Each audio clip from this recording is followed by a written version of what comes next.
I just remember coming home and we had an eviction notice on the door. I didn't even know what eviction notice was because my mother was a registered nurse, believe it or not.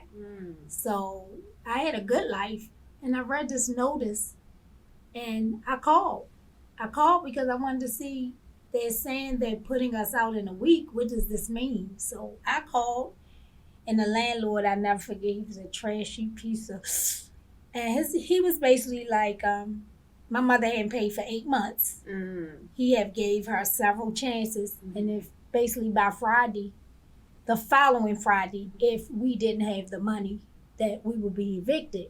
Okay, so that kind of just launched you right on into drug dealing. Like, where was you introduced to that? Like, where did you get your drugs from? How does this, connect? I know the need for survival, but let me understand. Like, how'd you get involved? So my family, I had like a drug family. Like my uncles, I know you familiar with The Wire. My uncle is like one of the real characters. Okay. So I was familiar with the drug trade. I just never knew that I would be a part of it.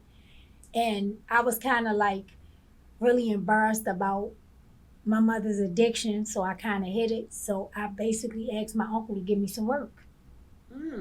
At 14? 14.